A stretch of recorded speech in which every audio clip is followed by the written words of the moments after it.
Sir, I need you to step aside. First class is for premium passengers only. The words sliced through the air like a blade.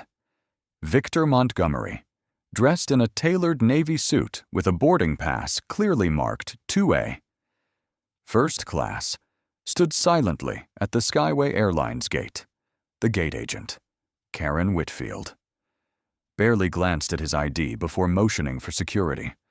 Behind him, two white executives breezed past, flashing identical digital passes. No questions, no delay, no shame. Victor didn't speak, didn't protest. Not yet. Security approached, hands near tasers. Is there a problem here, one asked. This man's boarding pass is invalid, Karen said, voice sharp. Victor calmly raised his phone again. Same app, same airline. But it didn't matter.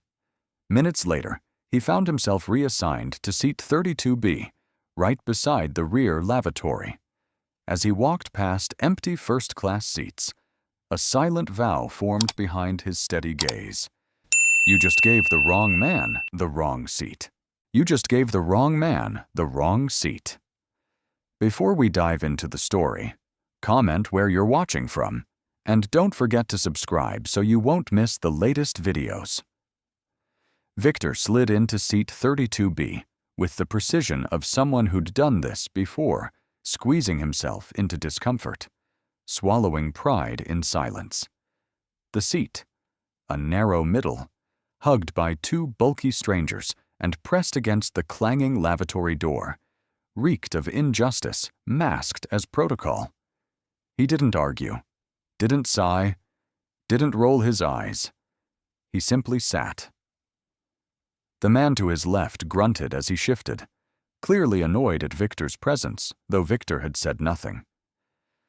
The woman to his right sipped orange juice and angled herself away, cradling her designer purse like a barrier.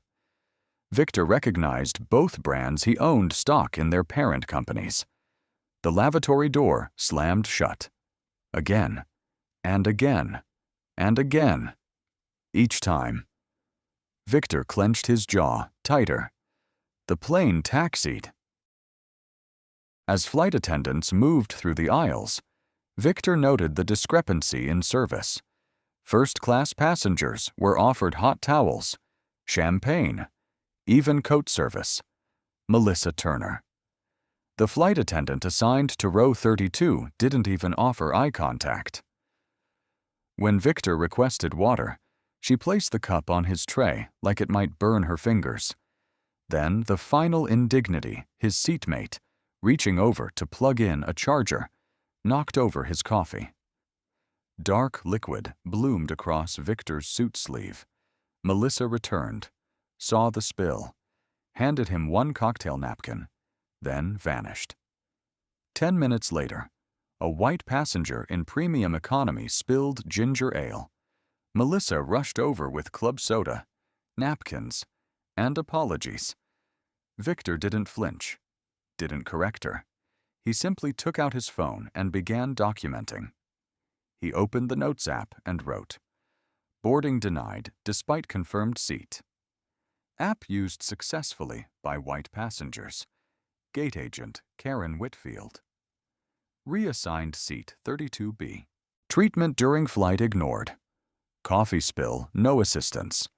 White passenger full service response." The tapping of his fingers against the screen was the only sound he made. He adjusted his sleeve, hiding the stain, then returned to replying to business emails as if he weren't suffocating in that narrow chair, every breath a reminder of quiet injustice. The man beside him leaned away further, like Victor's presence was threatening, like silence was dangerous. Victor checked his Philippe Patek watch. A quiet gasp escaped Melissa's lips when she passed again and caught a glimpse of the rare timepiece. Her posture changed instantly. "Can I get you anything else, sir?" she asked. Voice suddenly sweet. Victor looked at her. "No, thank you." Her sudden deference wasn't kindness. It was recognition, but only after the signal of status. The flight landed 30 minutes late. Victor's seat being in the rear meant he deplaned last. As he shuffled down the narrow aisle, he noticed again first class had several empty seats. The weight-balancing excuse was a lie. He reached his driver 20 minutes later. Instead of the 90 minutes he'd planned to prepare, he had barely 30 before his investor meeting. He arrived just in time, disheveled, wrinkled, frustrated. He smiled, shook hands, delivered his pitch, secured the investment, but at reduced terms. They didn't say why, but Victor had spent his career deciphering silence. Their expressions, while cordial, carried doubt. Not in the product, not in the numbers, in him, in how he presented, how he appeared after his ordeal, as though his lateness, his rumpled suit, his edge of fatigue, confirmed some unstated bias. That night, in his hotel suite, Victor stared at the Atlanta skyline. He poured himself a drink, sat in silence, and began connecting dots.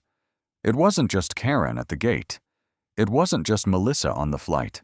It wasn't just the man shifting away or the woman protecting her purse. It wasn't even the downgraded seat or the missed investor edge. It was all of it. The pattern, the system, the airline. Victor hadn't built a Fortune 500 company by accepting disrespect in silence. He hadn't scaled from his grandmother's basement to global tech dominance by letting ignorance thrive. He didn't shout, didn't curse. He opened his laptop, typed Skyway Airlines, corporate structure, and began to read, while others slept.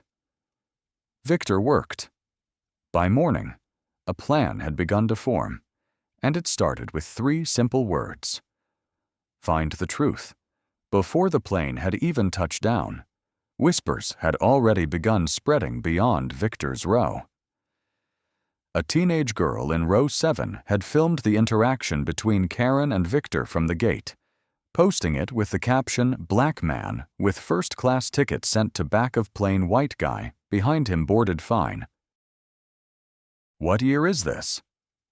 By the time Victor was crammed into 32B, the video had crossed 100,000 views on TikTok. By touchdown, it was over 500,000. The comment section filled with outrage, personal stories, and hashtags. Skyway discriminates boarding while black VIP to rear lav. At the hotel, Victor wasn't the only one working. Amara Johnson, his COO and closest friend, was already seeing chatter online. She hadn't spoken to Victor yet, but knew the signs. The moment she saw Skyway Airlines trending for the wrong reasons, she clicked and saw his face. The video from the gate was short, blurry, but unmistakable. There stood Victor, calm, silent, while the white man behind him breezed through. Amara's chest tightened. She remembered her own moment last year in Denver. First-class ticket questioned, bags rechecked. That same tone, that same smile of suspicion. She picked up the phone. Marcus. It started, back at the airport. The young woman who had posted the clip. Lana realized her video had gone viral. She hadn't expected that.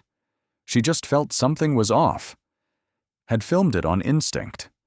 By evening, major influencers were stitching the video.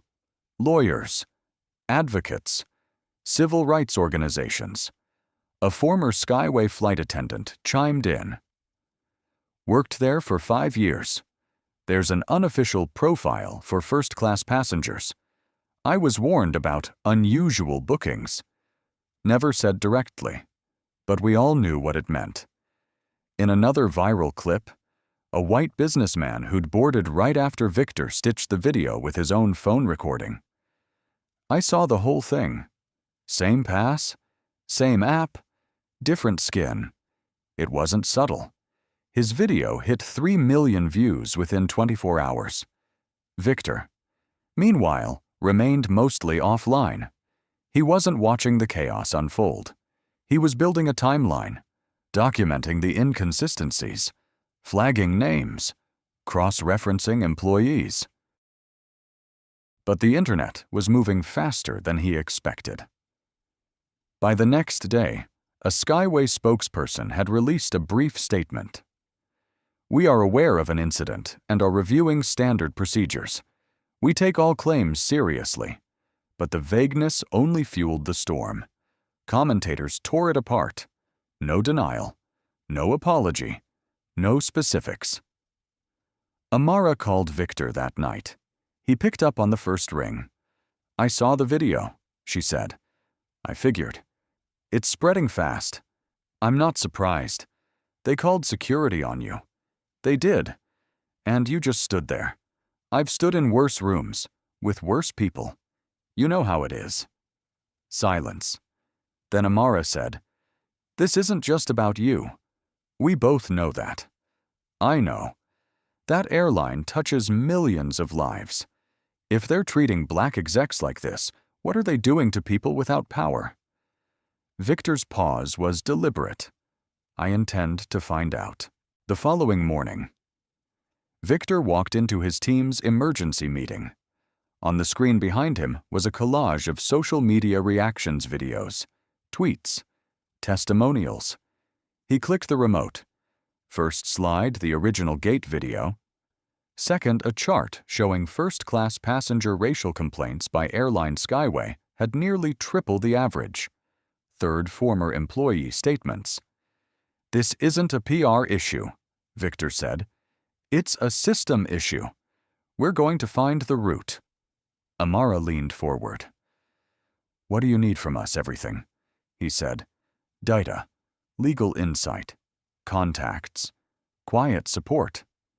Marcus nodded. "Then you've got it." Victor stared at the wall of evidence behind him. It wasn't just discrimination. It was a pattern. Now he needed proof. But more than that, he needed strategy. The internet had exploded. The truth had surfaced. But Skyway hadn't truly felt pressure yet. Not where it hurt. Not in their stock price, their boardroom, or their investor calls. That was about to change. 2 days after the video went viral, Skyway Airlines doubled down not on accountability, but on deflection. At precisely 9:00 a.m., the company released a carefully worded press statement to national media outlets. Skyway Airlines has reviewed the incident in question and found no evidence of discriminatory intent. The reassignment was due to operational necessity. We regret any discomfort experienced by the passenger. Victor read it twice, then once more, just to make sure the insult was real. Discomfort. He hadn't been bumped from a drink cart, he had been publicly demoted by skin tone. And now, the airline's version of truth was being broadcast across financial news networks, picked up by aviation analysts and investor briefings. A CNBC host posed the question bluntly, is Skyway Airlines engaging in discriminatory practices, or is this just internet outrage gone too far? The clip flashed between Victor's boarding denial, the coffee spill, and images of smiling white passengers sipping champagne in first class. The debate wasn't just trending, it was polarizing. Skyway's CEO, Bradford Williams, went on Bloomberg that afternoon. There was no misconduct, he said with a confident smirk. We reviewed the internal footage. The customer was asked to wait due to a discrepancy. The system flagged his profile. The host raised an eyebrow. Was his boarding pass invalid? Nutters, Bradford admitted. But our algorithm cross-references status and boarding data. Occasionally, it makes adjustments. Victor paused the live stream, rewound, watched again. The system flagged his profile. That phrase echoed. Not policy, not protocol, algorithm. He stood from his desk, crossed the room to the whiteboard, and wrote one word in red bias. If the system itself was built to flag certain passengers if it used coded metrics tied to race, dress, or behavior, then Skyway's defense wasn't a defense at all. It was a confession. He called Jasmine Williams, his head of data analytics. "I need you to tear apart every public-facing document Skyway's released about their boarding algorithm. Focus on keywords profile, behavioral trigger, non-typical passenger. Anything that suggests bias," Jasmine responded. Already started. Back at Skyway, panic was brewing. The press statement had failed to diffuse the storm. Inside corporate offices, executives huddled behind closed doors. HR scrambled to contain the growing number of employees speaking anonymously to the press. A flight attendant, shielded behind a voice modulator, told CNN, "We were told to follow the Skyway standard." That meant watch for passengers who didn't fit whatever that meant. We all knew what it meant. Karen Whitfield, the gate agent who had denied Victor, was placed on administrative review, but no apology, no correction, no retraction. Instead, a new internal memo was leaked. All media inquiries must be routed through legal and communications. Do not speak to press or post about the incident. It was damage control without accountability. Meanwhile, Victor's team had quietly begun compiling a database real-time cataloging of public complaints against Skyway. Over 400 in less than 36 hours. Each one told a story, denied upgrades, asked to show extra ID, sent to the back of the plane despite platinum status, a pattern so consistent it no longer qualified as anecdotal. The pressure rose elsewhere, too. Marcus Washington monitored Skyway's stock, down 4.8% since yesterday. He told Victor, and falling. "Start compiling investor contact lists," Victor said. Amara looked up. "You going public?" "Not yet," Victor replied. "But they will." He meant the shareholders, the ones who cared about optics, about revenue, about lawsuits. He didn't need to convince the press or the public anymore. He needed to convince the people who could fire Bradford Williams. That night, as Victor walked to his car, a stranger called to him from across the parking garage. "Hey," Victor turned. A young man in Skyway coveralls stepped forward nervously. "I saw what they did to you. I work baggage at Hartsfield. You're not the first. You're just the first big name." Victor met his eyes. "You got proof?" The man hesitated, then nodded slowly. "Maybe." He handed Victor a small envelope. "It's not much, but it's something." Inside was a printout. Internal memo. Subject line, "Passenger Screening Platinum Tier Variance Monitoring." It mentioned targeting irregular profile matches. Victor's fingers tightened. Skyway wasn't just broken. It was designed this way. And if it was designed this way, that meant someone had built it. Time to find out who. Victor sat in the quiet of his hotel suite, the Atlanta skyline glittering behind him like a field of distant opportunities some seized, many denied. On the table in front of him lay the printed memo from the Skyway baggage handler, the words "irregular profile matches" branded into his thoughts like a scar. He'd seen this before, not at an airport, but in boardrooms, at university, on city streets. It always had a new name, a new uniform, a new excuse, but it was the same thing: disqualification by design.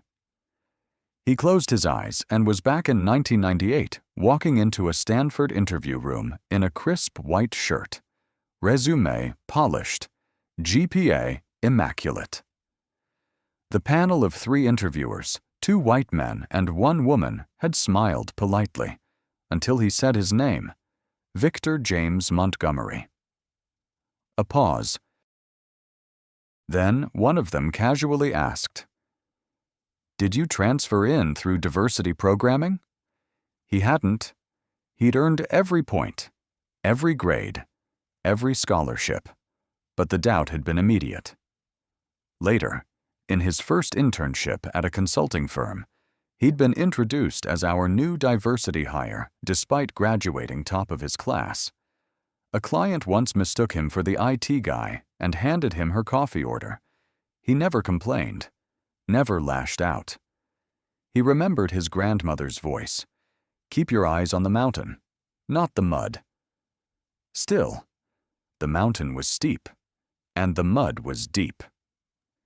He built Montgomery Digital Solutions one brick at a time, coding in basements, pitching to skeptical VCs who always asked if he had a co-founder with experience. He made it, not despite those obstacles, but through them. And with each win, he vowed never to become cynical. But this Skyway Airlines, this was different. This was no misunderstanding. This was infrastructure-level discrimination, coded, operationalized, and excused at scale. He opened a new document, Memorandum Patterns of Discrimination in Algorithmic Systems, Preliminary Notes. Halfway through drafting, Amara called. "You okay?" she asked. "I'm fine." She didn't believe him. "This isn't your first time dealing with this," she said. "No, just the first time I'm in a position to burn the whole system down." Amara exhaled slowly. "I had my moment too. You know." Victor leaned back. "Tell me." She hesitated. 2 years ago, flight to Toronto, first class. Gate agent looked at me, then at my ticket, then asked if I'd borrowed it from someone. Victor felt something twist inside him. I showed my ID. She smiled and said, "Oh, you're the real thing. Sorry happens sometimes." Victor's voice was quiet. "Real thing." Amara nodded. I sat down, didn't say a word, but I never flew Skyway again if I could help it. Victor said nothing. Amara continued, "We've all lived with this. Little cuts. Micro-denials. Invisible hands pushing us back. And we endure because we're taught to pick our battles. But sometimes we pick the whole war." Victor finished. They sat in silence, miles apart, but tethered by history. Then Amara added, "By the way, I got a message from your old mentor." Victor blinked. "Professor Daly." "He saw the clip. Wants to speak? Said he remembers when you pitched him your first startup in that dusty lab." Victor smiled. That lab had no AC. Yeah, but it had fire. The call ended. Victor's mind kept turning. Skyway wasn't just a case of rude employees. It was institutional. It was algorithmic. And it had echoes going back decades, hundreds of small incidents, all shaping who got to board easily and who got questioned. He picked up his phone and dialed Darius Taylor, his general counsel. "I need to speak with the Equal Employment Opportunity Commission. Off the record. Background only. And why we need to know what legal thresholds we're approaching.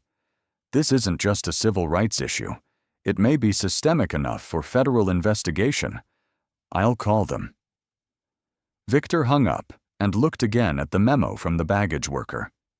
He underlined 2 words. Passenger screening. Then he typed a single phrase into his encrypted research server, Skyway Airlines. Screening protocols. Origin year, the first result. A document dated 2012. Operational Risk Reduction Framework.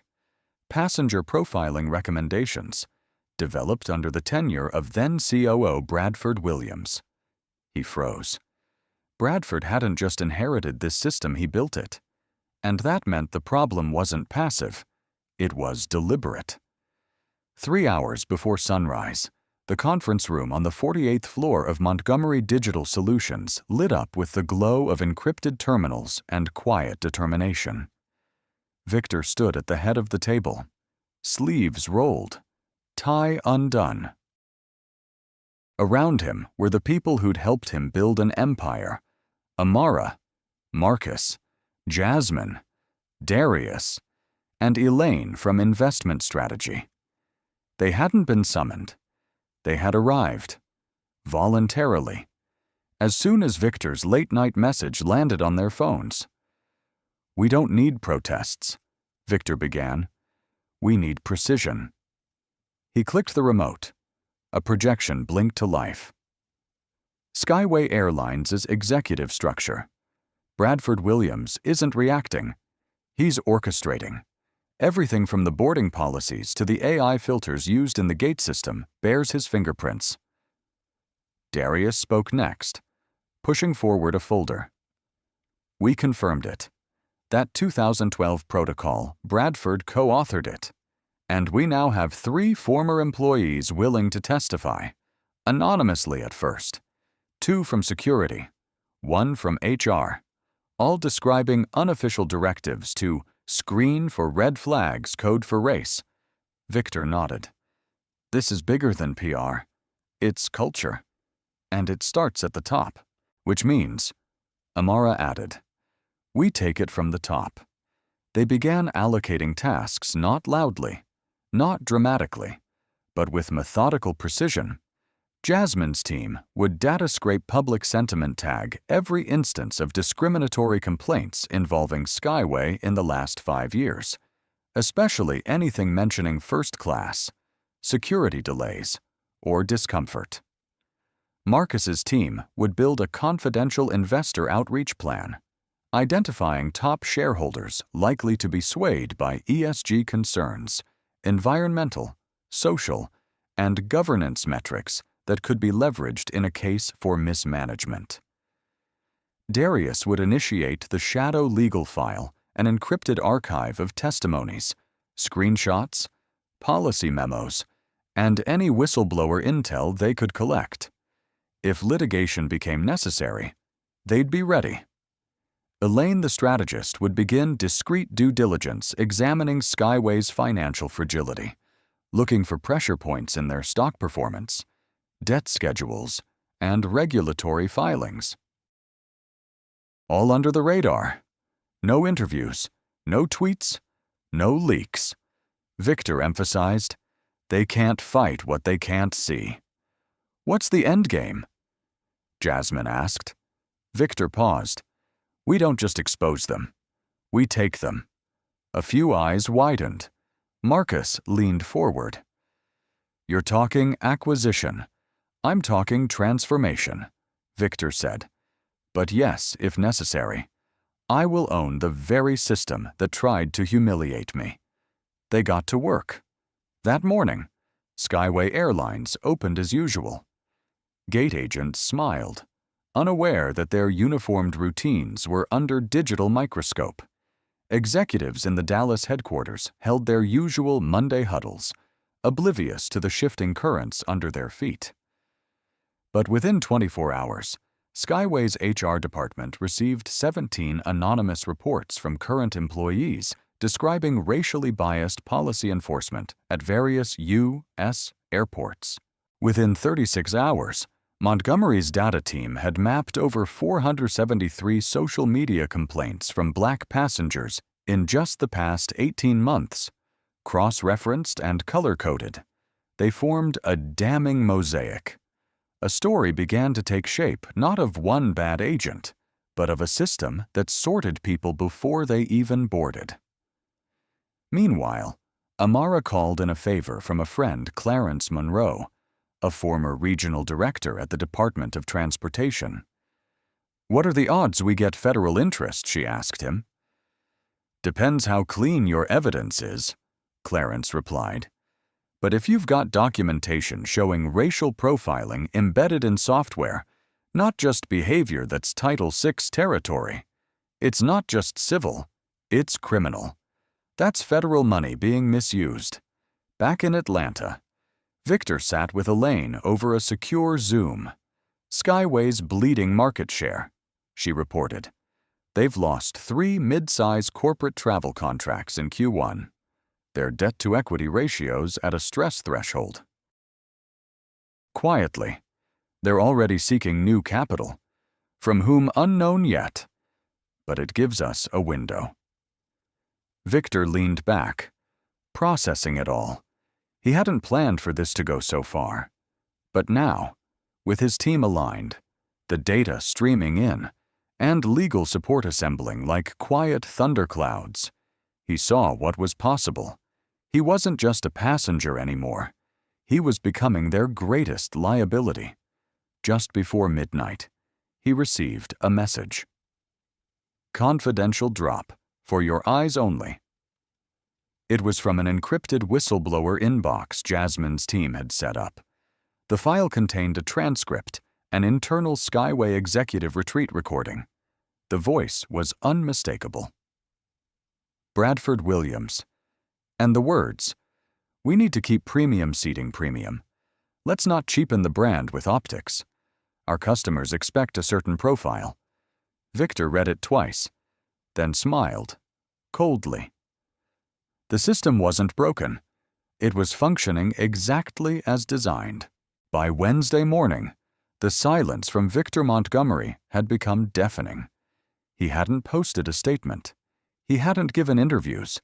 No dramatic press conferences. No legal threats. Just silence. But beneath that silence, a storm was forming, and everyone inside Skyway Airlines could feel it. At headquarters in Dallas, executives began holding impromptu hallway huddles. Legal counsel advised Bradford Williams to avoid any unscripted remarks. PR issued internal talking points instructing employees to refer to the recent social media situation as an isolated misunderstanding. Except it wasn't working. Behind closed doors, the Skyway senior staff were panicking. The original TikTok video now had over 14 million views. 3 news anchors had called out the company by name in back-to-back segments on CNN, MSNBC, and even CNBC's Business Ethics panel. But what rattled Bradford the most wasn't the press, it was the market. Skyway's stock had dropped 4% in 4 trading days. Not from anything Victor had said, but from what he hadn't. "Why hasn't he spoken publicly?" asked Bethany, the SVP of Customer Strategy. "Because he doesn't need to," muttered CFO Daniel Grant, his eyes fixed on the plummeting numbers. "He's letting the data speak." Worse, reports were surfacing whistleblowers, blog posts, YouTube creators breaking down Skyway's profiling algorithm in explainers viewed by millions. A tweet from a data scientist went viral. "If Montgomery Digital starts dissecting Skyway's AI code, they'll find patterns. This isn't PR. This is litigation waiting to happen." Bradford slammed the conference table. "This is a smear campaign. He's trying to shake us down." His legal counsel, wary and pale, replied carefully, "Except he hasn't asked for anything." Bradford's jaw clenched. That was the problem. Victor hadn't moved, and that made him unpredictable. He wasn't behaving like an angry customer. He was behaving like a predator. Quiet, patient, methodical, and Bradford hated not knowing where the strike would land. Across the country, in a quiet. WeWork in D.C. Jasmine and her team were finishing the Phase 1 report. It was titled Systemic Disparities in Skyway Airlines Passenger Treatment. A quantitative review. Inside. 473 social media incidents from Black passengers. 26 notarized testimonies from Black executives with elite status reporting similar treatment to Victor's. Audio excerpts from 3 former Skyway employees confirming racially coded screening language. Statistical analysis proving Black passengers were 8 times more likely to be questioned or reassigned from premium seating despite valid tickets. Amara looked over the summary with a cold fury. They've normalized discrimination by hiding it behind operational jargon. Victor didn't flinch. They optimized exclusion. That night, Skyway's internal Slack channels lit up with nervous chatter. Employees were talking agents, flight attendants, even regional supervisors. Someone had leaked the retreat recording. Bradford's voice, smug and unmistakable, said, "I'm not saying we don't want diversity. I'm saying we want the right kind. Diversity that upgrades our brand, not cheapens it." The clip tore through the company like wildfire. A junior gate agent posted in the company's anonymous feedback portal. "We were told to uphold brand standards. Now we know exactly what that meant." The feedback portal crashed. At Montgomery Digital's Atlanta HQ, Darius updated Victor on the legal side. 2 more whistleblowers came forward today. And I've been contacted by a reporter from ProPublica. They're working on an expose about AI bias in airline systems. They want to use our findings. "Not yet." Victor replied, "We're not feeding the press. We're feeding the shareholders." Meanwhile, Elaine Chen delivered good news. "I've spoken with 2 institutional investors. Both hold over 6% of Skyway stock. They've requested more information about our analysis." Quietly. Victor nodded. "Distribute the sanitized executive summary. No details, just enough to raise questions." Then he stood, walked to the whiteboard, and drew a simple equation. Bias plus impact. Leverage. Marcus added below it, leverage plus timing. Control. Everyone stared at the equation. Everyone understood. Back at Skyway HQ, a quiet dread settled. Executives could sense the walls closing in, but they still couldn't locate the threat.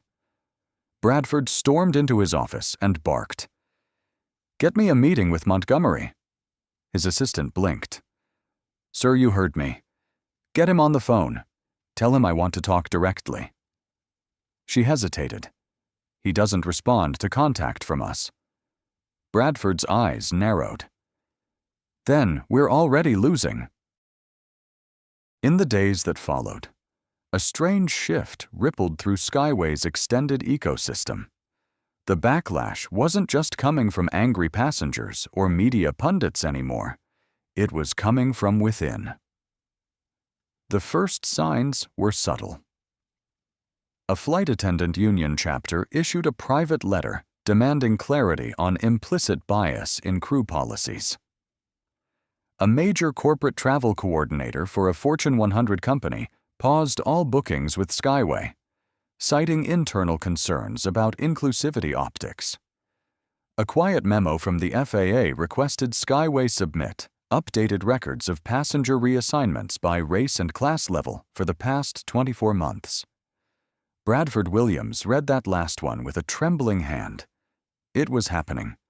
Regulators, contracts, control, all slipping quietly, insidiously like sand through closed fists. Meanwhile, Victor Montgomery hadn't said a word publicly, but his team had launched something much louder than press. They called it the Rebrand Initiative. No fanfare, no slogans, just a methodical, data-driven outreach campaign to Skyway's largest clients, partners, and vendors. Presenting their findings not as an accusation, but as an opportunity. Reputation is destiny. If your business is partnered with companies whose systems amplify discrimination, that damage eventually spreads to your brand. We're not asking you to pick a side.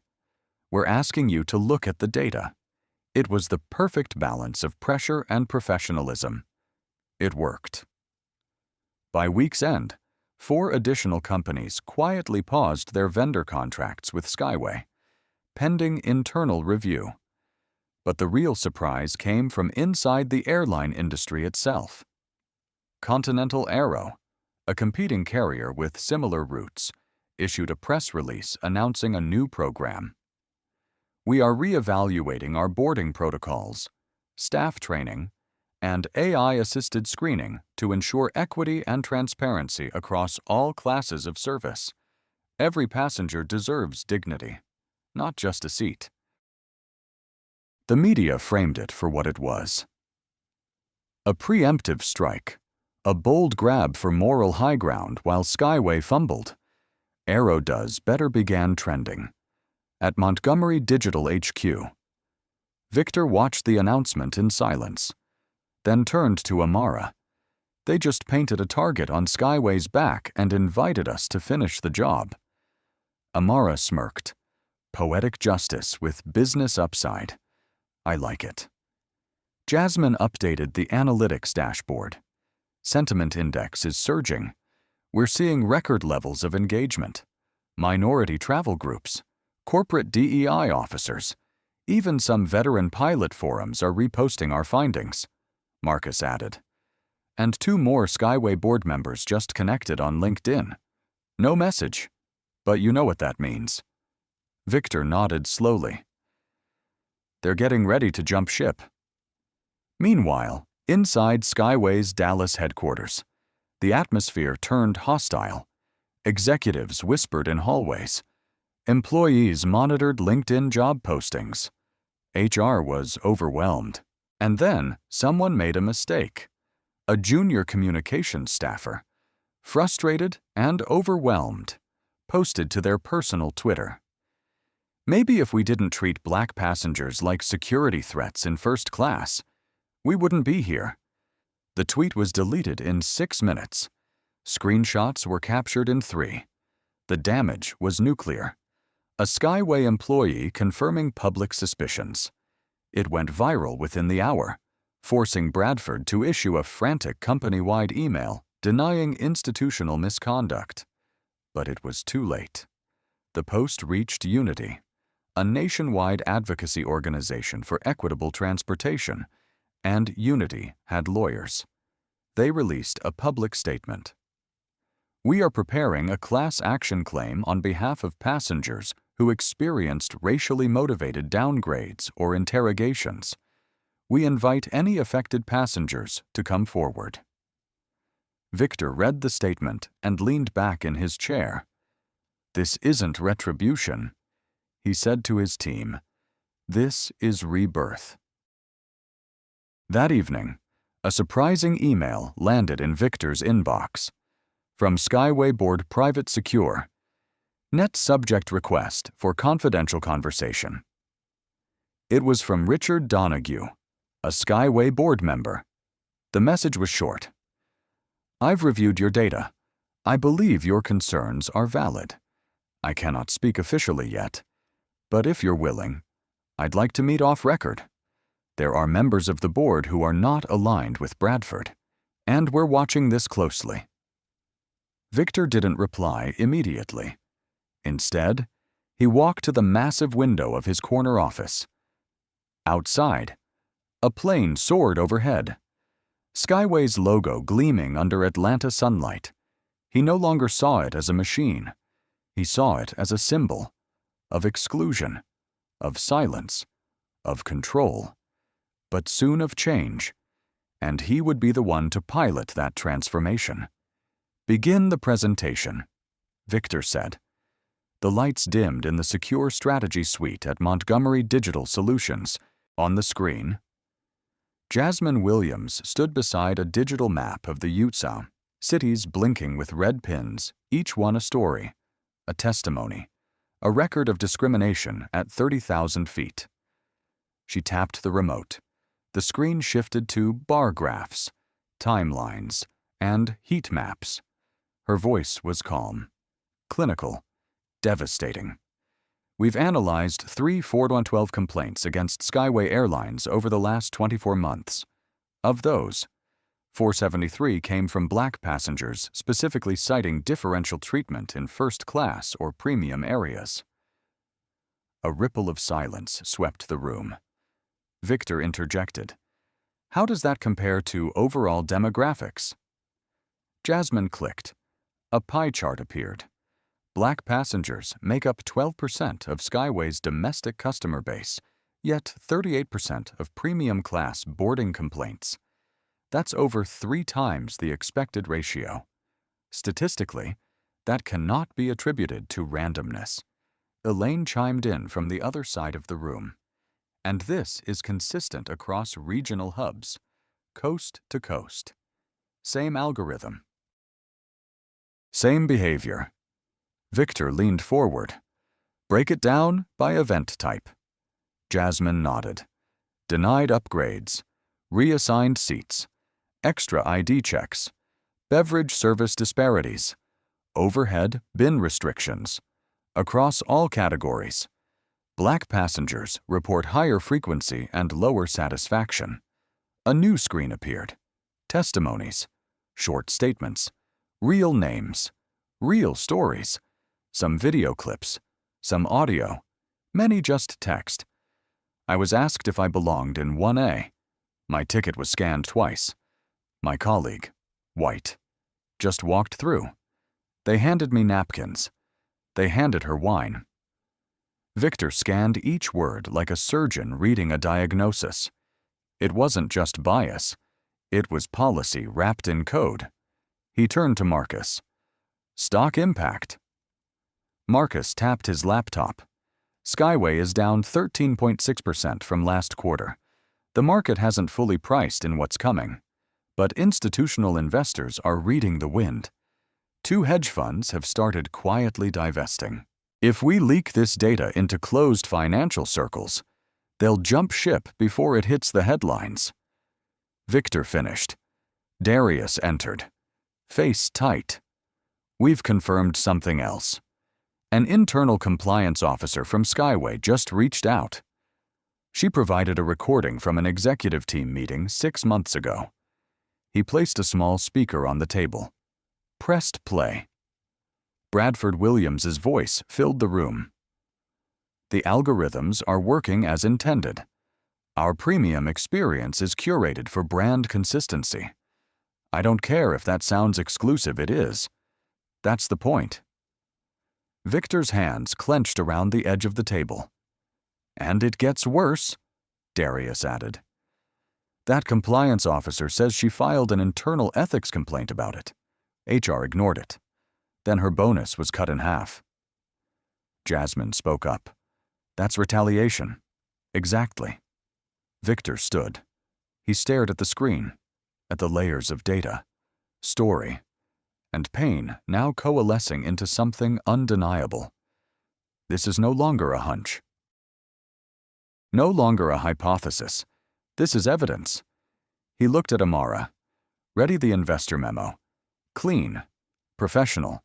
Data only. No emotion. Just facts. Send it to every institutional holder with over 1% ownership in Skyway. Amara nodded. On it. And Elaine. Victor said. Turning. Run the playbook. Begin targeted share purchases through third-party vehicles. I want to quietly build position. We're not waiting for an apology. We're building leverage, Elaine said. Eyes sharp. As the team dispersed, Victor remained, gazing at the final image on the screen, a chart showing the percentage of complaints Skyway labeled resolved. Only 4% had ever received more than a template response. Only 1.6% had resulted in compensation. Victor knew why. Because for companies like Skyway, silence was the strategy. Ignore. Wait. Let outrage fade. But not this time. This time, data would speak louder than deflection. Later that night, Richard Donahue, the Skyway board member, called from a private line. I read the executive memo. You were careful, professional, but direct, just presenting facts. Victor said, well, the board's reading those facts right now, and some of us are uncomfortable, because it's true, because we didn't know. Richard admitted, or we didn't want to. Victor said nothing. "I'll be in touch." Richard added, "Soon." Victor hung up. The numbers were doing their job. The board was sweating. The investors were shifting. And the CEO Bradford Williams still hadn't realized the silence was over. The exposure was about to go public. The headline dropped at 8:17 a.m. Eastern. Exclusive whistleblower reveals. Skyway Airlines used algorithm to profile black passengers by 8:21. Skyway Exposed was trending. By 8:29, every major news outlet had picked it up. CNN, Bloomberg, The New York Times, TechCrunch. Each with the same damning core. Skyway Airlines had used internal passenger profiling systems that disproportionately flagged black travelers for non-standard boarding behavior, despite those travelers having valid elite status, paid tickets, and clean histories. The leak had come from Victor's encrypted archive, selectively released to journalists with impeccable reputations, under embargo until independent verification had been completed. Now, it was everywhere. A short clip played on MSNBC of Bradford Williams saying, "Our premium experience is curated for brand consistency. I don't care if that sounds exclusive, it is." They played it over a split screen of Victor Montgomery being questioned at the gate, of an elderly black couple explaining how they were downgraded after boarding, of a black executive's voice cracking as she recalled being asked 3 times to show ID while her white colleague walked straight on. It wasn't a story anymore. It was a reckoning. At Skyway's headquarters, chaos reigned. Phones rang non-stop. HR staff huddled in silence. Interns stared at each other, unsure if they should even stay the day. In the executive conference room, Bradford's eyes were locked on a muted television where Victor's face filled the screen. Not in an interview, but in a data visualization. Graphs, charts, heat maps, dots lighting up where injustice had occurred, city by city, flight by flight. Bradford turned to Daniel. "The CFO, tell me this is survivable." Daniel didn't answer. He didn't have to. In New York, the SEC issued a brief statement. "We are reviewing reports related to data-driven discrimination in transportation services, and we are coordinating with relevant agencies." In Atlanta. Victor sat calmly in a glass-walled conference room, surrounded by silence, watching everything unfold without flinching. He hadn't given a single interview. He hadn't said a single word. But his message was everywhere. Because he hadn't told the world what happened. He'd shown it. Elaine Chen walked in, holding her tablet. "We just crossed 9% ownership. Institutional investors are calling us." Victor nodded. "Send them the governance package. Show them what change looks like." At 11:42 a.m., Skyway's first major institutional investor issued a public statement. "We are deeply concerned by the revelations regarding systemic bias in Skyway Airlines' operational systems. We believe immediate board review is necessary." By noon, 2 more followed. Then the airline's biggest corporate client, a major international bank, announced it was suspending its contract with Skyway pending an internal diversity audit. And just before the markets closed, a short but brutal press release hit the wire. The U.S. Department of Transportation's Office of Civil Rights has launched a formal investigation into Skyway Airlines for potential Title VI violations. The stock dropped 17% in one day. On the floor of Skyway's executive suite, the tension was radioactive. Bradford paced his office, muttering half-sentences. Unreal. Fabricated. Just trying to ruin us. That man, he's dangerous. Richard Donahue, the board member who'd been quietly observing from the edge, finally spoke up.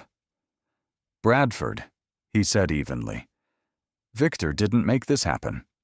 You did. Bradford stopped. What you built this culture. You wrote those policies. You signed off on those algorithms. We ignored it for years. Now the world won't. Outside, another protest had formed at Skyway's Dallas terminal. Dozens of people held signs that read, "Boarding while black shouldn't be a crime." Same ticket. Same rights. Data doesn't lie. Victor watched the footage alone that evening. He didn't smile, didn't gloat. He simply closed his laptop and whispered to himself, "They see it now." The truth was no longer buried in policies or code. It was printed, broadcast, retweeted. And the man who'd once been asked to step aside had just moved to the center of the national conversation. The counterattack began at dawn. It came not from Skyway's press department, but from the Shadow's emails, phone calls, private meetings whispered through boardrooms and broadcast studios.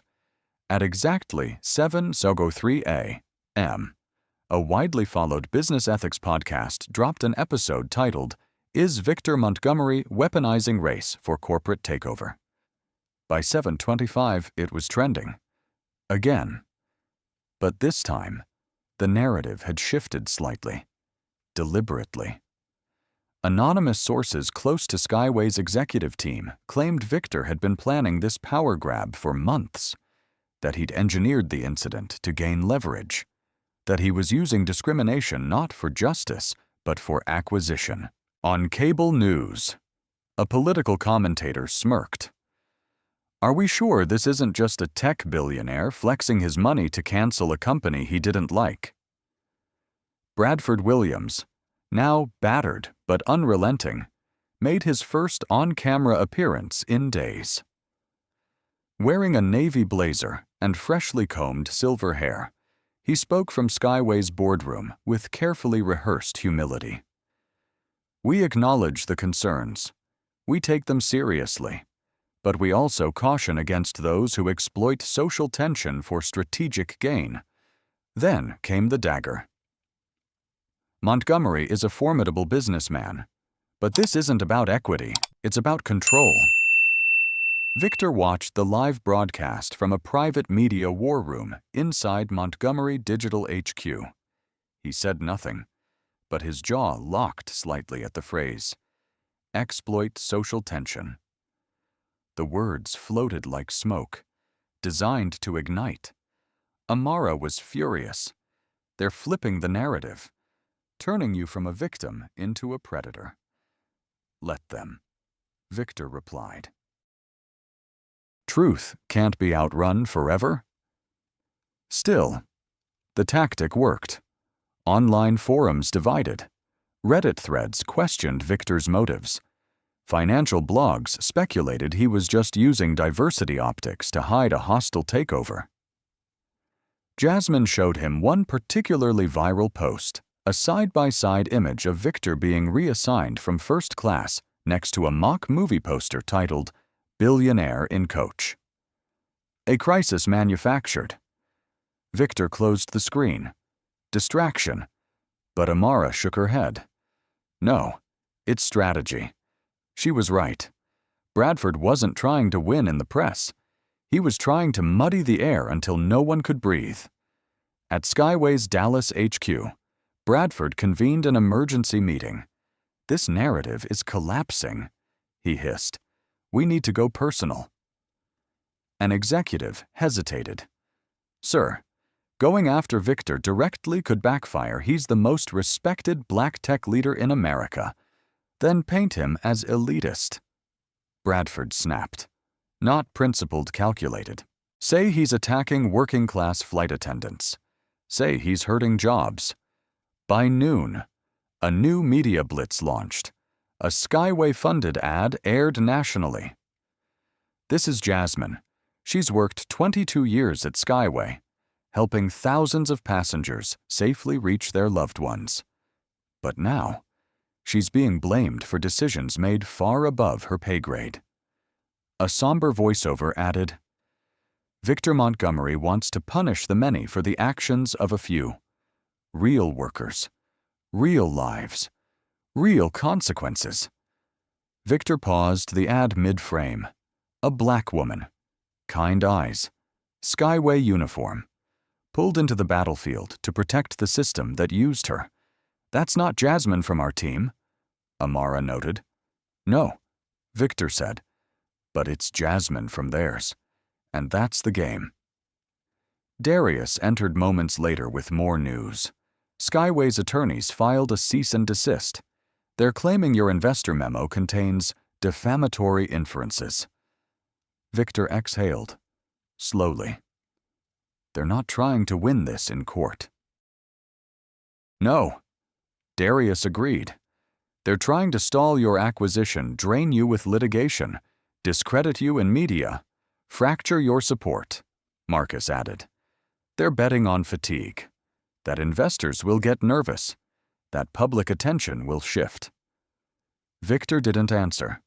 Instead, he stepped into the strategy room and drew a single line across the whiteboard.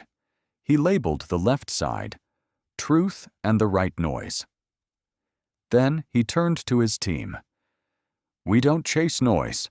We don't respond to every lie. He tapped the left side of the board. We amplify truth. Later that evening, Victor recorded a single message not for news outlets, not for Twitter, but for his own employees. It began with one sentence. You may hear a lot about me in the coming days, but here's what I want you to know. I didn't start this battle, but I will finish it with integrity. The video was quiet. No graphics. No anger. Just Victor's voice.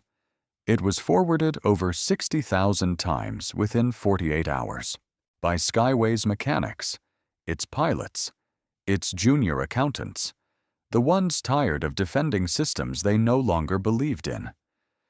Because the turbulence Bradford created wasn't just outside the plane, it was inside the cockpit now. Skyway Airline's offices, once a polished bastion of corporate efficiency, had turned into a fortress under siege. And now, the cracks were visible from within. It began with small acts of defiance. A senior flight attendant refused to read the new approved PA script issued by corporate to reassure passengers of Skyway's inclusive commitment. She read the original instead, short, simple, respectful. Her co-lead filed a complaint. She didn't care. 2 junior gate agents in Chicago quietly slipped copies of the leaked passenger profiling memo into their union reps folder. No names, just facts. The rep said nothing at first, then requested a meeting with 5 other regional reps to discuss labor policy alignment. Meanwhile, in Skyway's headquarters, tension hung thick in the air. Meetings were shorter, eye contact rarer, and the employees knew every conversation might be monitored, every click tracked, every email scanned.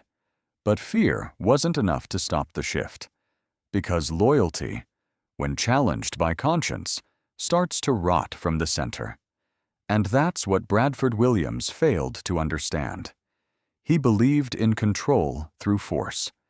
Victor Montgomery believed in change through truth.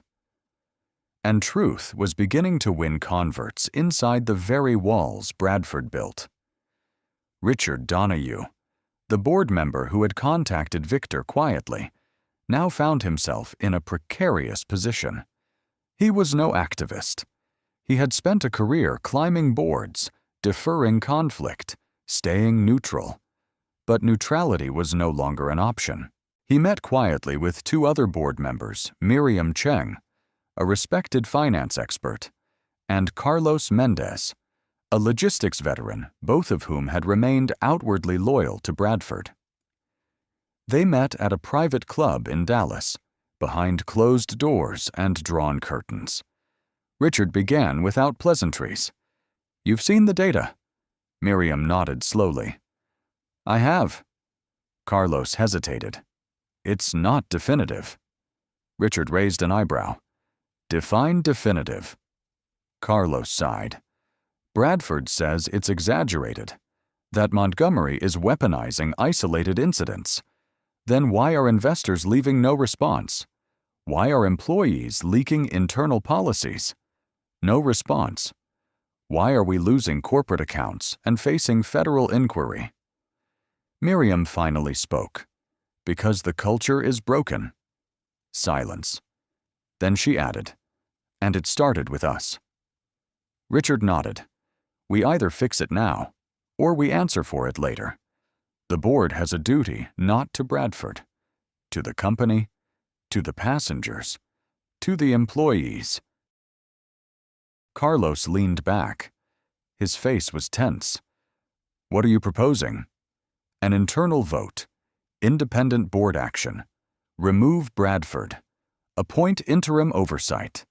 Begin cultural restructuring before the government does it for us. You think Montgomery won't take over anyway? Richard shrugged.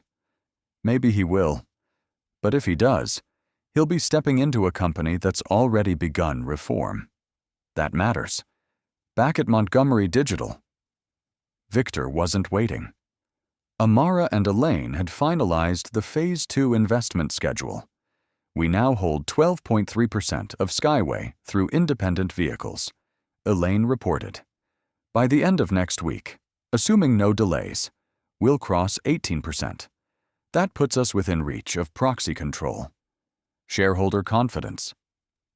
Victor asked. Leaning in. Marcus replied. They're watching the internal chaos at Skyway. Even if we don't trigger full acquisition, we'll force a leadership shakeup. Victor turned to Jasmine. Any new intel from inside? She nodded. One of their operations supervisors sent over logs showing flight-by-flight downgrades tagged by profile verification codes. And get this, 70% of those flagged passengers were black. Victor's face tightened. And he's ready to talk, not anonymously. That evening, the story broke. Skyway manager comes forward, describes culture of silence around passenger discrimination. In the televised interview, the man, Justin Reynolds, sat straight in his blazer and said, "With quiet authority, we weren't told to target black passengers directly, but we were told to look for profile anomalies, and when we applied that standard, it always came down to race, dress, accent, perceived status, and no one ever questioned it until now." Victor watched the interview from the edge of his desk, eyes unblinking. This wasn't just a leak, it was a defection.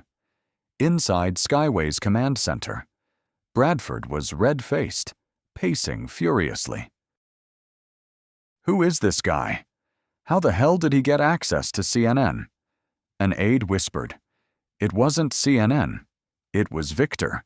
His team made the connection. Set it up. Bradford's voice lowered into a growl. He's turning them against me. The aide said nothing, because they knew the truth. Victor wasn't turning them. They were turning themselves. It started with a resignation letter, simple, blunt, and viral. Subject termination of employment. Effective immediately. From Harold Kessler. Skyway Airlines, Vice President of Flight Operations. After 19 years of service, I can no longer participate in a system that normalizes racial bias and punishes those who speak out against it. When our algorithms sort passengers by profile value instead of humanity, we've lost more than revenue. We've lost our moral compass. I refuse to be part of that loss. By mid-morning, the letter had been leaked. By noon, it had been broadcast on every major network. Harold wasn't a whistleblower. He was part of Skyway's old guard white, conservative, loyal, but even he had reached his breaking point, and he wasn't alone. Within 48 hours, 5 regional directors requested reassignment or early retirement. 2 longtime marketing VPs went on indefinite leave. And one board advisor, in a private memo, described the company as functionally paralyzed by fear and legacy politics. Inside Skyway's Dallas headquarters, morale had shifted from tension to resignation, not just of titles, of authority, because the pillars that held the company's culture upright loyalty. Silence. Fear had begun to fracture. Bradford Williams, still gripping the CEO role like a lifeline, called for an emergency leadership summit. The boardroom lights dimmed, blinds drawn, security posted outside the door. He stood at the front with red-rimmed eyes and forced composure. "We are not going to let a billionaire bully dictate the fate of this airline," he began. "We've faced worse. We will weather this, but we must hold the line." Silence. Until Miriam Cheng, one of the quieter board members, finally spoke. With respect. "Bradford, what line are we holding?" He blinked. "Excuse me. We have data, employee confessions, federal inquiry, and now public resignations. The question is no longer whether the system is flawed. It's whether we were complicit in protecting it." Carlos Mendez followed, "and whether the man who led it can still lead us." A ripple of unease swept the room. Bradford tried to regain footing. "This isn't about me. It's only about you." Richard Donahue cut in, his voice cold but even. "The culture didn't collapse in a vacuum. It collapsed because you built walls instead of windows. You're siding with Montgomery," Bradford hissed. "I'm siding with survival." Richard replied. Meanwhile, Victor had entered a different kind of boardroom, virtual, private, and strategically constructed. A digital roundtable with 6 of Skyway's top institutional shareholders. No cameras, just voice. Elaine Chen presented calmly. "We believe Skyway can recover quickly, even profitably, but not under its current leadership structure." Victor followed with precision. "This isn't a vendetta. It's a restructuring. We don't want to destroy Skyway. We want to rebuild it." Investor Nook 3, representing a major pension fund, asked the question plainly. "Can you promise stability?" Victor answered just as plainly. "Yes, but only if Bradford steps down." By the end of the call, 3 investors had agreed to support Victor's proposed interim executive slate.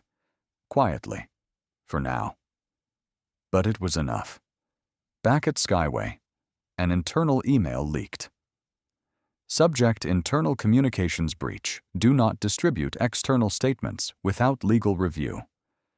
But it was too late. One of the junior marketing associates had already posted to LinkedIn. We were told to keep our heads down. But our silence isn't loyalty. It's complicity. I joined Skyway to serve passengers, not protocols designed to erase them. The post exploded. By midnight, Skyway's Glassdoor page was flooded with reviews like "toxic culture dressed in brand language." Leadership still thinks silence is a strategy. Victor Montgomery exposed the rot. And now, even the termites are leaving. Victor didn't need to say anything. The system was now collapsing under its own gravity. Bradford's executive assistant of 12 years tendered her resignation the next morning. Her only comment: "You can't force people to respect leadership that refuses to earn it." At 3:42 p.m., Miriam Cheng sent a notice to all board members requesting emergency session under Article 6 of Corporate Bylaws Review of CEO Performance and Governance Risk. Bradford read it, then tore the tablet in half. But the vote had already begun. And this time, there were no closed doors strong enough to stop it. The old guard was burning. And from its ashes, Something new was about to rise.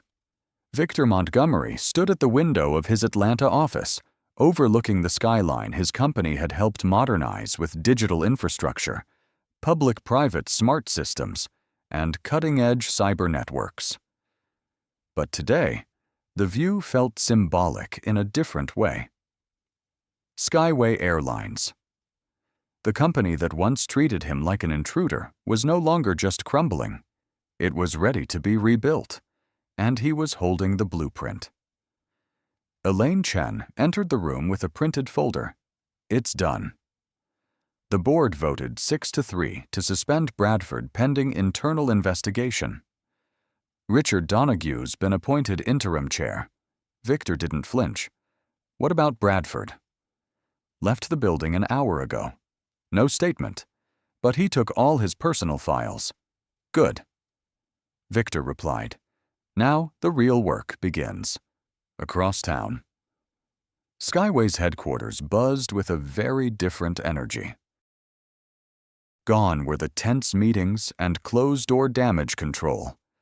For the first time in weeks, the mood was something more unfamiliar. Relief. Employees weren't celebrating, but they weren't whispering anymore either. Karen Whitfield, the very gate agent who had denied Victor his seat, received a message from HR asking if she'd be willing to participate in an internal culture audit. She sat frozen at her desk for a full minute. She hadn't expected to still be here, much less to be asked for input. After a long breath, she typed a simple response. Yes, I want to help. That same day, Victor held his first private conference call with a select committee of Skyway employees. Flight attendants, gate agents, customer service reps, and tech staff from their app development division. No PR handlers, no consultants, just real voices. He opened the call without a script. I'm not here to deliver a speech. I'm here to listen. The voices came, one by one. I've worked here 11 years, and I've never been asked how these policies actually affect passengers. We've always known there were unwritten rules about who looks right in first class.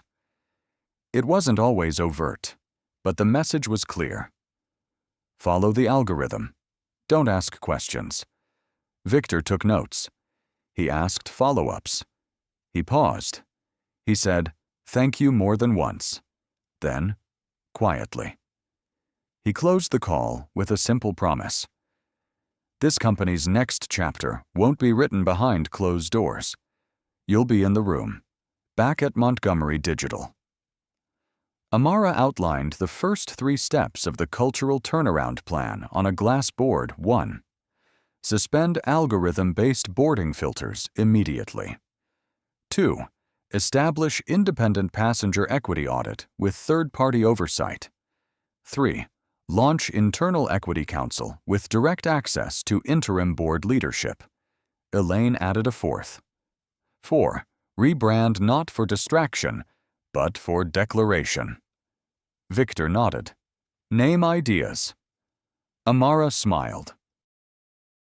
We've got a list, but we thought you might want to choose. He didn't answer right away, because a name wasn't just marketing. It was direction. It was identity. It was promise. That evening, Victor received a call from a Skyway pilot named Dominic Ross. He'd flown Victor twice in years past, never spoken to him directly. But now, he said, he needed to say something. I'm white, ex-military. Grew up thinking if you followed orders, the system would work for you. But I watched that video at the gate, watched what they did, and I realized I've spent my career flying for a system that never saw the full picture. I want to help change that. I don't know what I can offer, but I'm in. Victor didn't say much. He just thanked him. Because something profound was happening.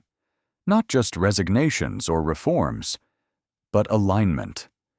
People who had once feared speaking up were now finding their voices. Not because Victor told them to, but because he showed them what silence had cost. And now, with Bradford gone, the walls were coming down. The policies were being unmasked, and the company was standing in the debris of what had once been brand consistency, finally realizing it had built comfort for some by inflicting quiet harm on many. Victor walked into a late-night strategy session. On the table were 5 design mock-ups for the rebrand, each with potential names: Elevate Air, Horizon One, Equaflight, Liberty Wing, but only one caught his eye: Unity Air. He pointed to it. "This one," he said. "It doesn't pretend. It declares." Elaine smiled. "Then that's the name," Amara added. "And it's also the first proof we're not just reacting anymore. We're building something new." Victor nodded slowly. Rebuilding from ashes wasn't easy. It required grace, grit, and the willingness to acknowledge past wrongs, not just punish them. But this was the moment he'd prepared for his whole life. The moment when resistance ended and responsibility began.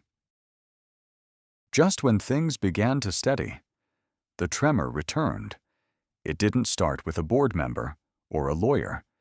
It started with a whisper, a carefully coordinated leak, a seemingly minor blog post titled "The Billion-Dollar Play: Did Victor Montgomery Hijack Skyway for Power?"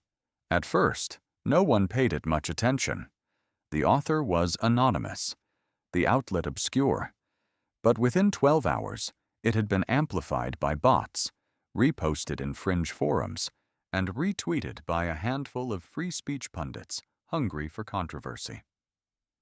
The post accused Victor of staging the entire incident, suggesting he had intentionally provoked the gate agent, filmed the altercation himself, and even coached his team to fabricate whistleblower claims. No evidence, no sources, but just enough plausible detail to raise doubt. Then came the second blow.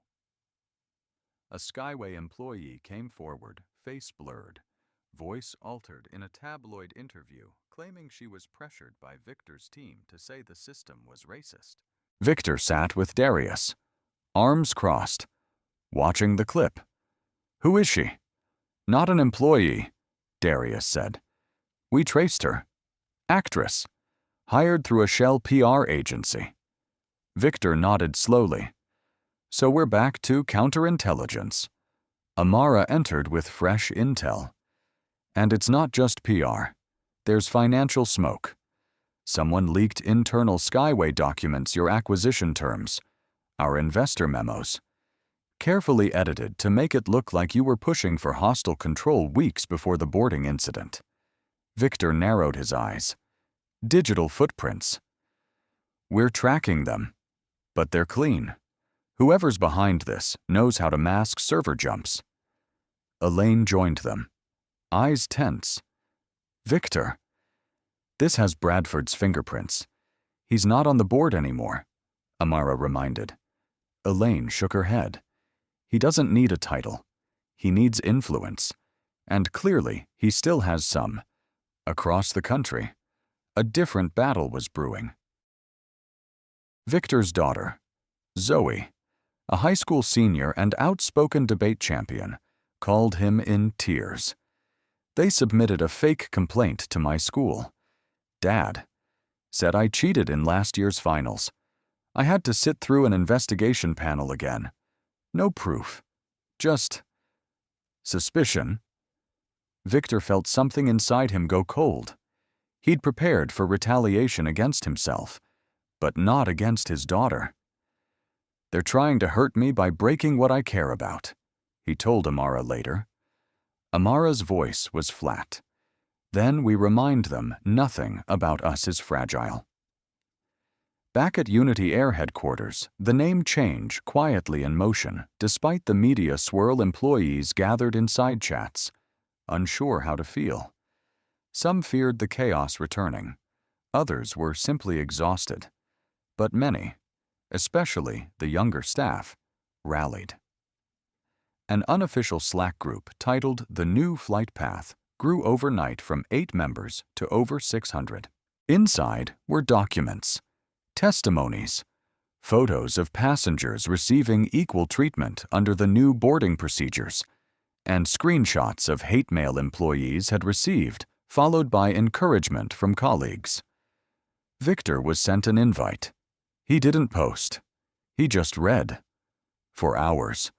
And what he saw renewed him. Because while the resistance had resurfaced outside through false media, digital sabotage, and even personal attacks inside the company, a different resistance was taking shape. Resistance to regression. At dawn, Victor called an emergency meeting not to panic, but to refocus. "We've worked too hard to be dragged back by ghosts," he said calmly. "This isn't the first time progress has been met with smear, but it will be the last time we pretend we didn't expect it." He looked around the room. "These tactics mean one thing. They're afraid of what we're building," Amara added, "and afraid of what we're proving that justice and performance aren't enemies. They're allies." Later that day, Jasmine returned with findings. "We traced the origin of the smear blog to a media consultant with direct ties to a former Skyway board member, James Hallworth." Victor raised an eyebrow. Hallworth was the one who voted against Bradford's removal, but claimed neutrality. Not anymore. A decision was made. Victor's team drafted a letter not to the public, but to the remaining Skyway board, investor groups, and federal regulators. It included IP evidence linking smear campaigns to specific third-party contractors, financial disclosures showing coordinated misinformation timed with stock movements, and a single line. "This is not just retaliation, it's manipulation, and we trust the system will respond accordingly." They didn't post it on social. They posted it in legal filings. By nightfall, Hallworth resigned. The smear campaign sputtered. But the message was clear. The old guard hadn't vanished. It had simply gone underground. Victor closed his laptop that night, hands steady, voice quiet. "Let them come," he said. "This time, we don't just defend. We upgrade the system."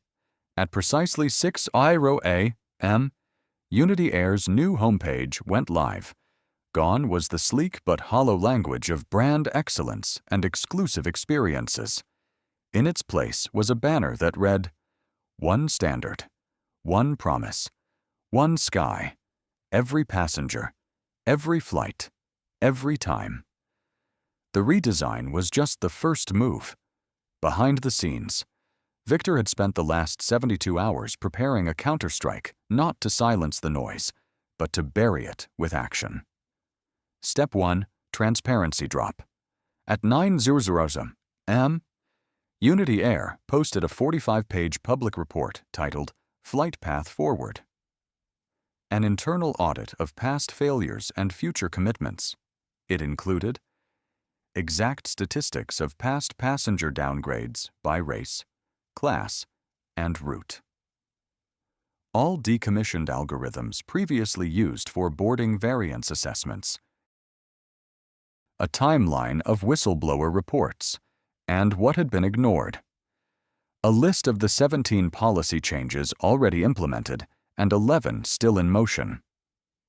Victor's foreword was the only personal section. It read, "This isn't a PR campaign. It's a mirror. And if we're brave enough to look, we can fly forward."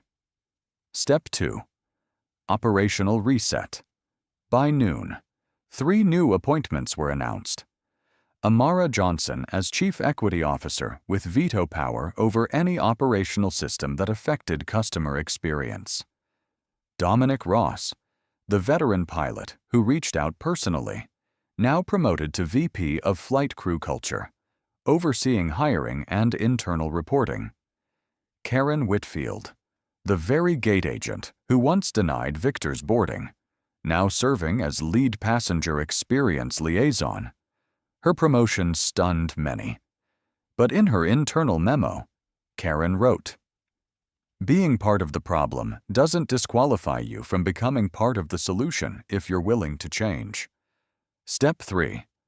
Legal acceleration. Darius Taylor filed formal complaints against the smear campaigners linked to Hallworth and his shell media firm.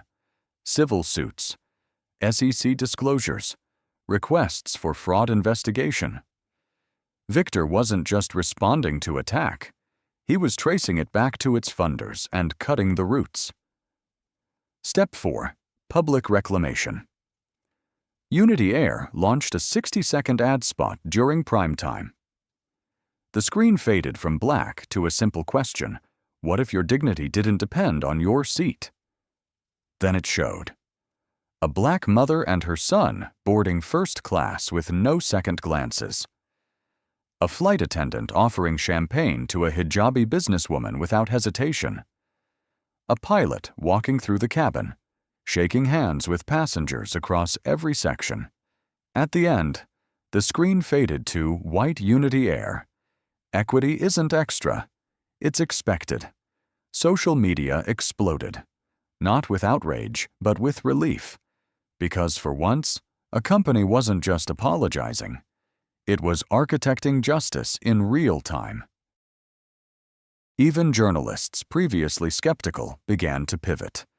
The Washington Post ran the headline, "Victor Montgomery isn't canceling, is rebuilding," and the industry is watching. Meanwhile, Victor's old rival, Bradford Williams, reappeared. This time, in an op-ed in the Wall Street Journal. The danger of overcorrection is that companies forget how to protect shareholder value. Equity must not come at the cost of tradition. Victor didn't respond, but Unity Air's stock did. Up 12% by end of day. Investor confidence restored. Bookings surged. Marcus grinned during the analytics meeting. That's the market speaking. Victor nodded. It doesn't need to be angry. It just needs to be aligned. That night, Victor received a private message from an unexpected sender. Subject RE Legacy from Diana Reynolds. Zoe's mother and Victor's ex-wife. "I just saw the ad." Zoe cried. I cried. Whatever comes next, this is already history. Victor sat still, reading the message twice. Then he typed, "Tell Zoe I'm proud of her, and thanks for believing in the long way around." As midnight approached, the final part of the counterstrike fell into place. Victor reviewed the final legal document with Darius' notice of intent to acquire controlling interest in Unity Air, filed with the SEC. He already held 29.6%. The remaining 0.5% would be purchased by morning, enough to gain governance control not through force, but with proof, patience, and purpose. Victor signed. "This isn't revenge," he whispered to himself. "This is reform." The battlefield was now a blueprint. The fire had been met with clarity. The smear had been buried in sunlight, and the silence was now a signal to others build. Don't just break. It was 7:45 a.m. when the broadcast began. Flight crews at Unity Air terminals across the country received the same internal notification. Company-wide town hall begins in 15 minutes. Mandatory viewing for all frontline staff. Broadcast from Atlanta HQ. No one knew exactly what was coming, but every gate agent, pilot, flight attendant, and operations supervisor stopped what they were doing. In the lounge at LaGuardia, in the break room at LAX, in the crew rest area at Hartsfield-Jackson, where it had all started. Screens flickered on. Victor Montgomery stood alone on a raised platform inside Unity Air's command center. Behind him, the new logo, a stylized U woven into wings. He didn't speak like a CEO. He spoke like a passenger who remembered everything. 12 days ago, I was told I didn't belong in first class. I stayed quiet. I took the seat they gave me.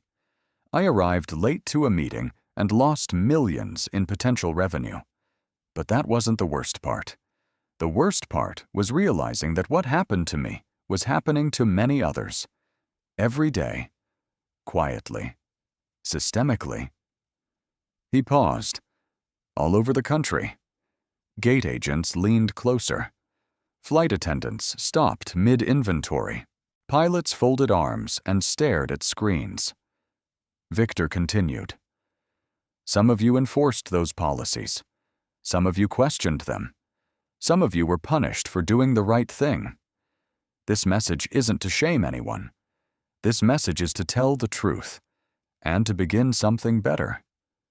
He turned slightly. We've decommissioned every boarding algorithm that used profile screening. We've released our internal audit publicly. And starting today, every customer policy that affects boarding, seating, and service will be reviewed not just by executives, but by a rotating panel of you. A live counter appeared on screen. 4 218 employees watching live. Victor looked into the camera. If we want to rebuild trust outside, it starts inside. So I ask you, not as your executive chairman, but as someone who has stood in your shoes and sat in row 32B when I paid for 2A, will you help build an airline that sees people before protocols? Silence. Then a notification rang out from the Unity Air internal comms app. Yes. Count me in it came from a junior gate agent in Detroit. Then another. Then dozens. Then hundreds. One by one, the affirmations piled into the screen feed. Yes. I've waited years to hear this. Finally, I've questioned those policies for so long. Let's go. Amara stood just off-screen, watching the screen flood with green check marks and employee initials. She turned to Marcus and whispered, "We're watching a culture reboot itself in real time." But Victor wasn't finished. He raised a tablet. "This is the final passenger list from the flight where I was denied. These are the names. These are the boarding timestamps. And this he tapped is the system log that shows which passengers were scanned through without incident. He projected it on the screen. A data visualization appeared dots, timestamps, seat assignments. The facts were undeniable. White passengers with digital passes boarded. Black passenger with identical pass denied. Victor turned back to the camera. We are not erasing this history. We are preserving it. Because moving forward doesn't mean forgetting. It means refusing to repeat. In the Atlanta terminal, just beyond the broadcast room, a young black girl and her father stood at Gate 17 waiting to board a Unity Air flight to Chicago. The girl tugged at his sleeve and pointed at the screen showing Victor's speech. Is that the man who changed the airplanes? Her father smiled. That's the man who made sure people like us could sit anywhere we want. Moments later, the gate agent called their group. No extra questions. No extra scans. No extra stares. Just a warm, "Welcome aboard." Back in the broadcast room, Victor concluded, truth is like gravity. It doesn't ask for permission. Today, we land with honesty. Tomorrow, we take off with purpose. The screen faded to black. But across Unity Air's infrastructure, something had been permanently switched on. Not a new policy, a new principle. The real test came not in boardrooms, interviews, or legal filings. It came 38,000 feet in the air. Flight 278 from Los Angeles to Newark marked Unity Air's first fully operational flight under the new policies, systems, and branding. No internal memos, no watching eyes, just people passengers, crew, and a process that had either changed or hadn't. Victor wasn't on the flight, but he watched every second of it unfold from the command room in Atlanta, where live telemetry and feedback channels streamed in. The test was simple. Could Unity Air deliver its promise equal treatment at every stage without prompting, without pressure? At 6:17 a.m., pre-boarding began. Gate agent Melanie Reeves, a 22-year veteran, scanned the first few passengers without issue, but then something happened that would have triggered a variance alert in the old system. A black couple with matching platinum status tickets seated in 2A and 2B stepped forward. The man was wearing jeans. The woman had a vibrant scarf wrapped around her hair. In the old system, that would have triggered a double check. Today, Melanie smiled. "Good morning, Mr. and Mrs. Holland. First class is to your left. Thank you for flying with us." No pause. No ask for second ID. No glance to the supervisor. Just dignity.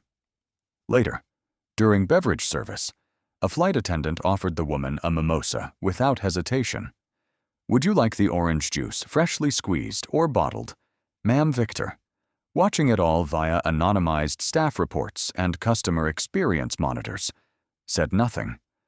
But Amara turned to him and whispered, "This is it. You know?" Victor looked at her. The quiet redemption. She clarified, "Not the headlines. This. The ordinary moments done right. Across terminals nationwide. A change had taken hold. Not dramatic. Not grandiose. Just visible." Agents no longer eyeing passengers over the top of boarding passes. First-class lounges with new training guidelines and new staffing ratios to ensure no one was overlooked. A new internal app that allowed crew members to log micro-behaviors, positive and negative, to build better service patterns. Karen Whitfield, now officially titled Passenger Experience Liaison, conducted pop-up audits in 5 cities. Her findings were blunt but hopeful. Some resistance. Mostly habit. But the majority of staff want to do better, they just needed permission to do it differently. Meanwhile, the public began to notice.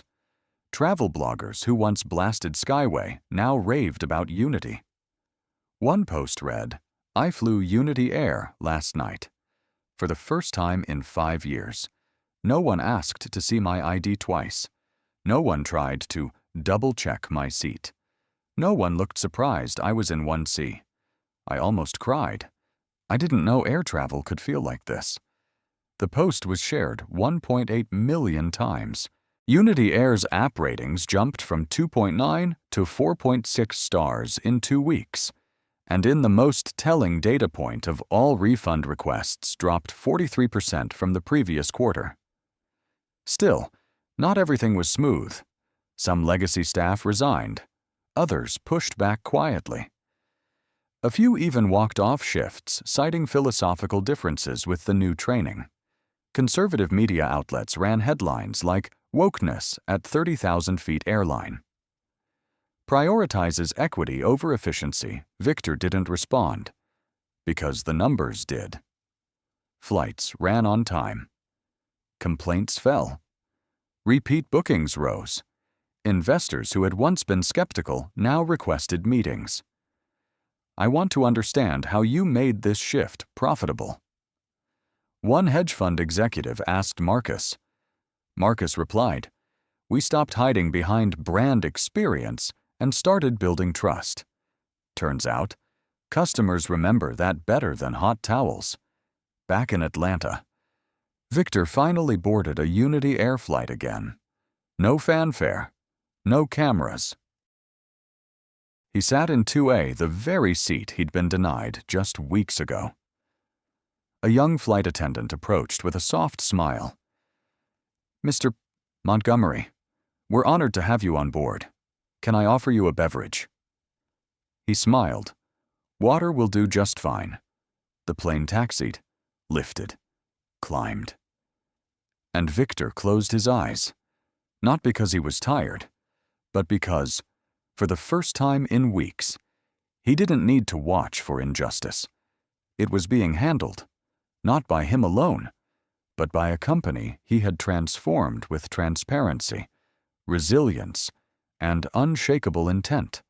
And now, above the clouds, the redemption he'd fought for was no longer theoretical.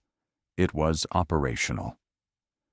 The boardroom at Unity Air's Dallas headquarters had never been this full or this quiet. 10 members of the executive committee sat around the polished oak table, but all eyes were fixed on one seat, empty, the one that once belonged to Bradford Williams. Victor Montgomery stood at the head of the table. No lawyers, no script, just a folder in his left hand, and truth in the other. "This is not a ceremonial meeting," he said, voice steady. "This is accountability." He opened the folder and began distributing documents. Inside, SEC filings detailing Bradford's stock manipulation through third-party firms.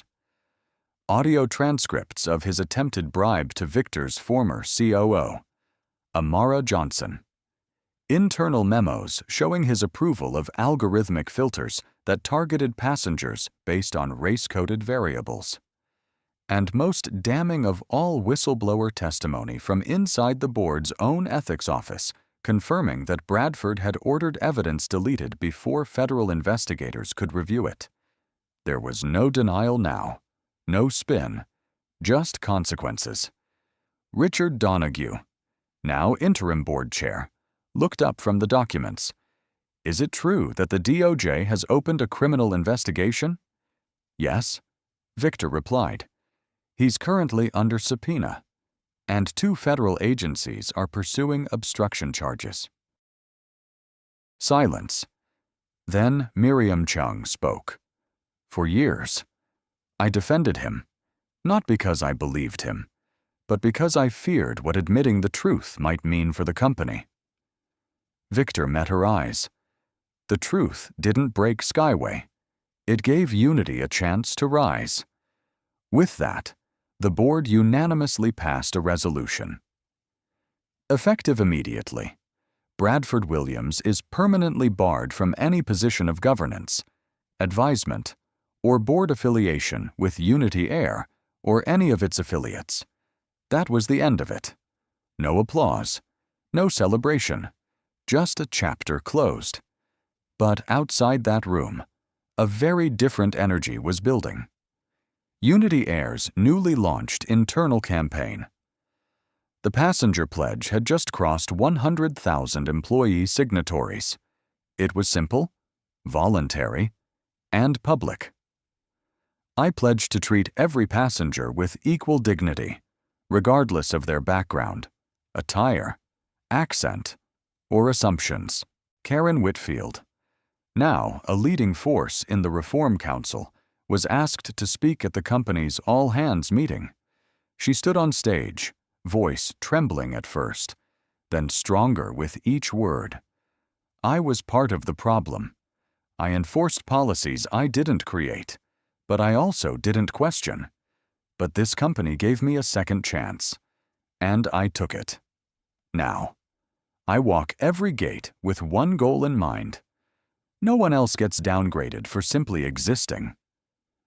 The room erupted in applause, and that wasn't the only transformation. Amara's equity division had published Unity's first Passenger Equity Index, a quarterly report tracking treatment by class, crew assignments, complaint resolution, and bonus structures tied to inclusion performance. Wall Street noticed, not just because of the metrics, but because of the market impact. Unity Air had posted a 13% increase in quarterly revenue. Customer retention was at a 7-year high. And a previously stalled international expansion deal was revived this time with a new clause requiring all partner carriers to agree to Unity's equity standards. In a press conference, Victor was asked, "What do you say to those who claimed this was just a takeover disguised as justice?" He smiled, but didn't blink. I say, look at the numbers. Look at the people who were ignored. Look at who left. And look at who stayed. Then ask yourself, was this a takeover, or was this a handover from a culture that no longer deserved the cockpit? Later that day, Unity Air held a ceremonial flight. Flight 001 under the new name, new livery, and new protocols.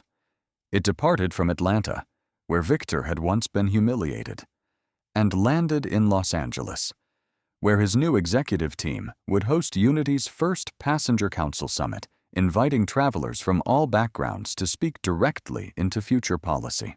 On board the flight were gate agents, policy architects, former whistleblowers, and Victor himself.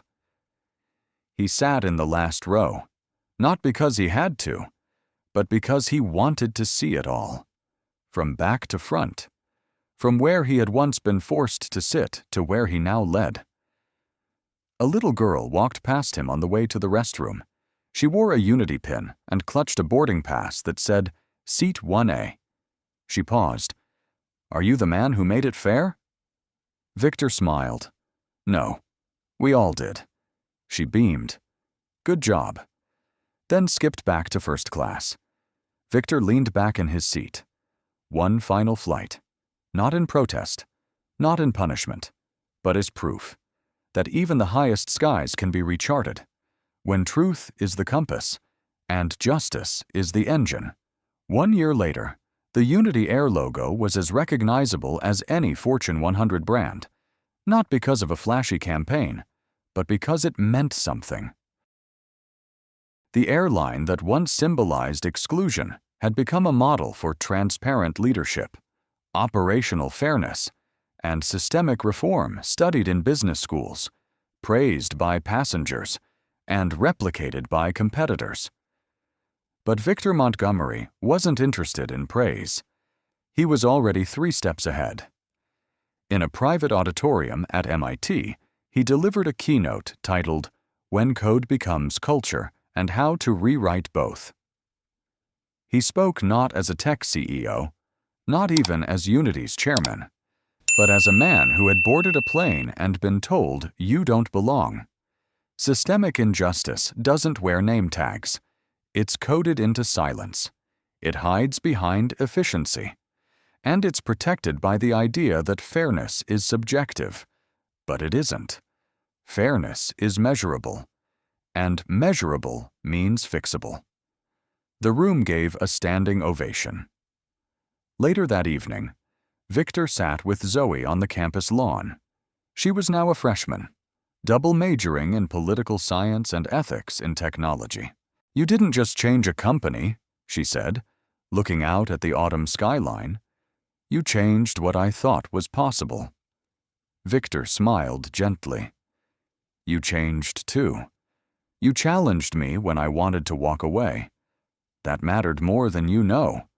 Across the country, Unity Air was implementing its second round of internal reforms, now expanding into supplier diversity, inclusive hiring across pilot academies, and community-driven route development in underserved regions. Amara had become president of Unity Air. Karen Whitfield now trained gate agents in 6 countries. Jasmine Williams's data analytics team was now a division of record for the Department of Transportation's Bias Reform Committee. The impact kept growing, not because Victor demanded loyalty, but because he modeled leadership as accountability, not authority. Still, some questioned whether the transformation would last. Was it just Victor's shadow holding it together? He addressed that in his final shareholder letter before stepping down as executive chairman. I did not build Unity Air alone. I simply refused to let it stay broken. Culture doesn't change because of one man. It changes when people decide truth is more profitable than pride. This isn't a legacy. It's a new standard. One that must outlive any single leader, including me. His successor as chairman was voted in unanimously Richard Donoghue. the same board member who once remained silent. Proof that redemption wasn't just for institutions, it was for people. 2. On the anniversary of his denied boarding. Victor returned to Atlanta International Airport, but not to fly. This time, he was there to cut the ribbon on Unity's new Global Passenger Equity Center, a space dedicated to training, research, and public engagement in equitable travel design. He didn't give a long speech, just one sentence, where they once told me to step aside. We've now built a place that welcomes everyone in. As he left the terminal, he passed a row of young interns shadowing gate agents. One turned to him and said, "You're Mr. Montgomery." "Right, I read about you in my business ethics course." Victor chuckled. "Is that a good thing or a warning?" "Both." The intern grinned, "but mostly good." He continued walking, not toward a gate, but toward something even bigger, a future where leaders didn't need to be provoked to change, because the standard had already been raised. Unity Air was no longer a brand. It was a case study. And Victor Montgomery.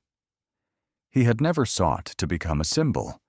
He had simply refused to let the system define his worth or silence his response. And in doing so, he gave thousands permission to do the same. Not with lawsuits, but with action. Not with revenge, but with reform. Not with power, but with principle. So the next time someone boards a plane and wonders whether they'll be treated with dignity, maybe, just maybe they won't have to wonder at all, because someone refused to sit quietly in seat 32B. And now, we all fly forward together. Don't forget to subscribe and turn on the notification bell to catch more dramatic stories like this. Thank you for watching, and see you next time.